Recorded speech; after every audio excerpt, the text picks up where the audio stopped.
guys. Hello. This is Markell. And this is your boy Ronnie. And this is our comic news segment. So we're going to give you guys our recommendation of the week of our favorite comics that we read this week from both past, current, and possibly even future.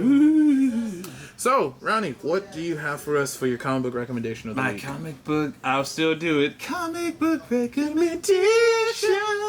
This week, I actually haven't read that much, but the one book I did check out, Something is Killing the Children. Something's Killing the Children? I think I finally got that title right, because I think when I first told you I read it, I think I said something like, somebody's missing children. Somebody's missing children? I'm like, no, but Something is Killing the Children. For those of you who have never heard this book, this is a Boom Studio book, which is pretty dope. And it is written by James Tynion IV. Yes, James Tynion IV. Artist Weather Del Eldora. I might be murdering that name. Sorry about that. And I'll give you a quick synopsis. When the children of Archer's Peak begin to go missing, everything seems hopeless. Most children never return. But the ones that do have terrible stories, impossible stories, of terrifying creatures that live in the shadows. Their only hope of finding and eliminating the threat is the arrival of a mysterious stranger, one who believes the children and claims to see what they can see.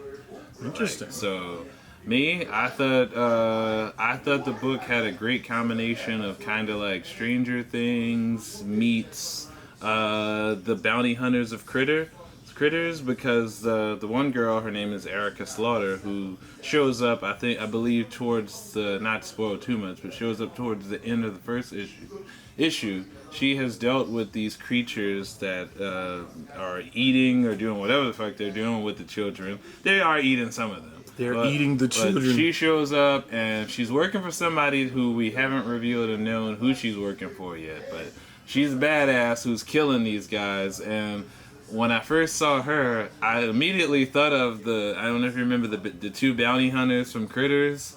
Yeah. But I thought of the one that doesn't speak, and then because like she doesn't talk that much, but like she shows up and she's kind of a badass, and I was like, Kill Bill's bride meets bounty hunters. That's kind of what I thought of. But I like the story. I like where it's headed. Like where it's going. So that's my recommendation for this week. Quick, short, and simple. That is a wonderful recommendation. I have something. So coming out of what company was that? Boom Studios, that's right? Boom Studios. I'm gonna take a trip right on over to Warner Brothers in DC land. Mm-hmm. I'm a big fan of mashups. One of my favorite mashups like the Monster Mash, since we're close to Halloween. Monster Mash. The Monster Mash. Monster Mash. It's funny. One of my favorite books is actually also with James Tynion IV, but also with Freddie Williams III. They worked on a book which is Batman and Ninja Turtles. But that's not the recommendation of this week. But it does include Batman. Batman seems to do these wonderful crossovers and mashups that I'm loving. And this one is very particular. This one actually came out a few years ago, but I finally got a chance to sit down and check out this one shot. So you might be able to find it online or find it, Amazon or any of your digital services. It is none other than, I am not even kidding when I say this, it is Batman v. Elmer Fudd. Say that again? Batman v. Elmer Fudd. You mean Wascally Rabbit? Rascally Rabbit.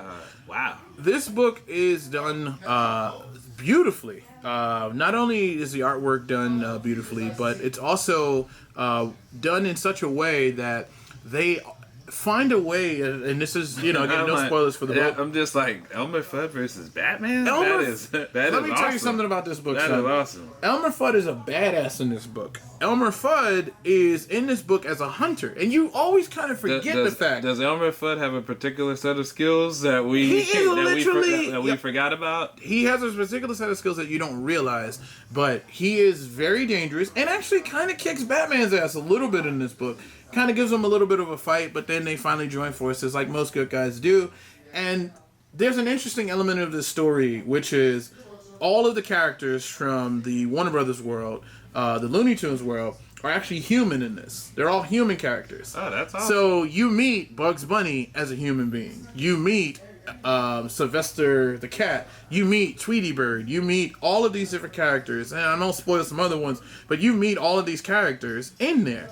And it's very interesting because you realize the fact as Ronnie's looking on the screen right now. Yeah, I had to look it up. I'm You like, see, this that is Bugs Bunny. This little awesome. skinny dude that loves eating carrots and has like big buck teeth. And he actually says, "What's up, Doc?" And it's just so cool, so dark, so gritty. And you realize the fact that Elmer Fudd, they're actually at a bar called Porky's.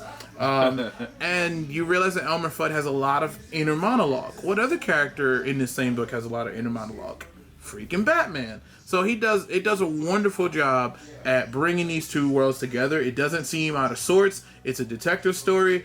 And this is the most serious Elmer Fudd I've ever seen in my life. And it's all about, he has a reason behind wanting to kill the rabbit in this particular case. Wow. So it's amazing. And I can't help but wonder. I'm going to have to read this now. You need to check it out. It's a one-shot series. It's only like 22 pages. It is my recommendation of the week.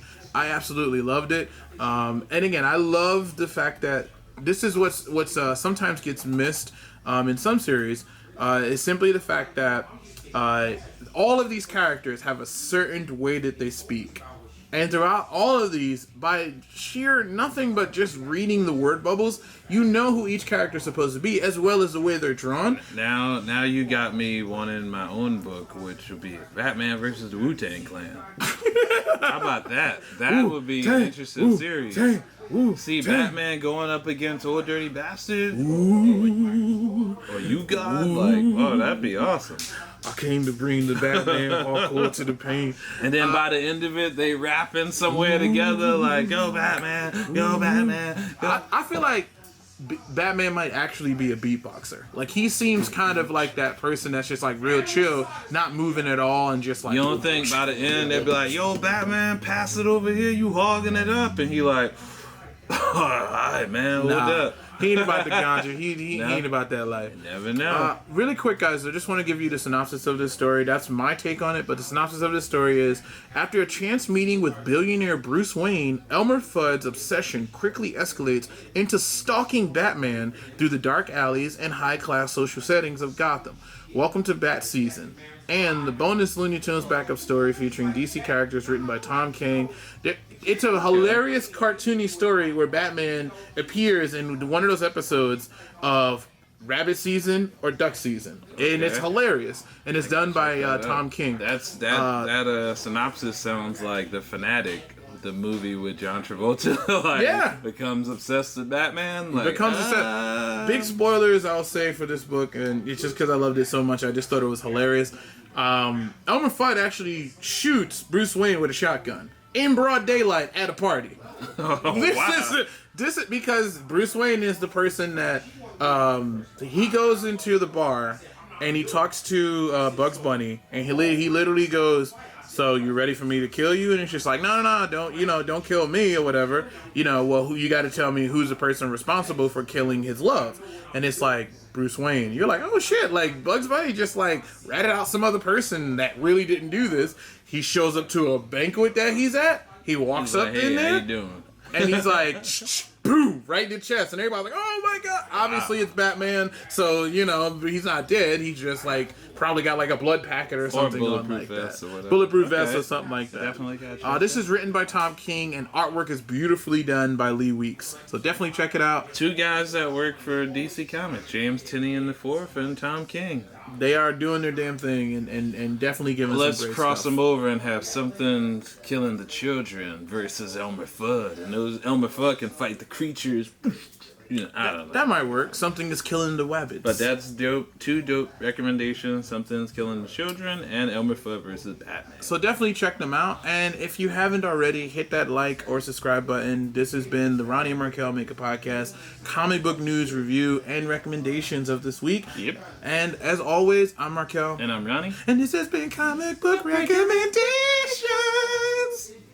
Hey guys, this is Markell. And it's your boy Ronnie. Thank you so much for watching this video. If you like what you just saw, you definitely want to go ahead and hit that like or subscribe button. It's somewhere around here. Somewhere. Might Could be down even here. Near his fro, I don't know. But make sure, more importantly, go ahead and hit that subscribe button so you can see more of this juicy content. Definitely. I'm Markell. I'm Ronnie. And this is Ronnie Markell Make a Podcast. You know.